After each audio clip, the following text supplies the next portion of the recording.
Welcome back to Go Winnipeg. Once again, we're here at the Manitoba Museum, and shortly we'll find out what they have for the summer. But Greg, we just ran a Fringe story, and the Manitoba Museum is playing home to the Fringe too as well. Yeah, we've been a Fringe venue actually for a few years now, so it's a great thing for us to do, get different visitors into the museum, so it's fantastic.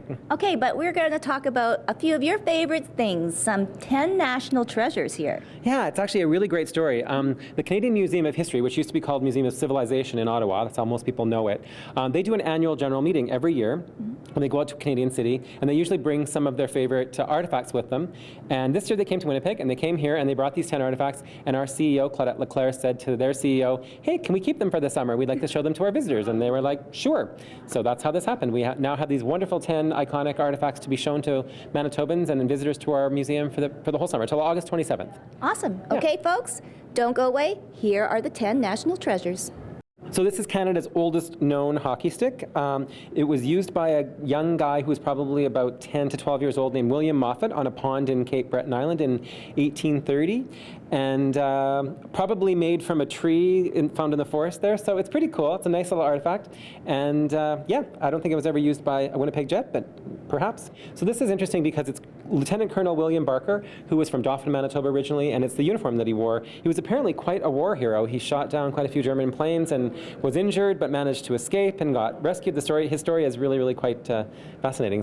So this is the trophy won by Northern Dancer, the most famous Canadian horse in equestrian history. He won the Kentucky Derby in 1964, and this is the trophy that he won. He also went on to sire many famous horses. And then in the back there we have a mask from Dorset culture, which is carved from 3 pieces of driftwood. It's an extinct culture. This mask was found sticking out of the tundra in the 60s, and someone pulled it out and rescued it. This is the assassin's gun used by Patrick Whelan to kill Thomas Darcy McGee, and he was one of the fathers of Confederation. Above that is the grain elevators of McLeod, Alberta, which is a painting that was done to show airplane formations in World War II, and quite beautifully done.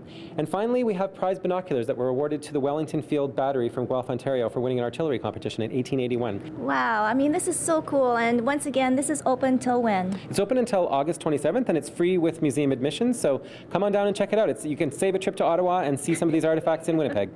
Thank you so much, Greg. Thank you. And you have a great summer, too. You too. Okay, so we are going to continue on with our show. Our Bosnian community earlier this week gathered at the Canadian Museum for Human Rights to remember and honor one of their darkest moments in their country's history. Kevin Hirschfield has more.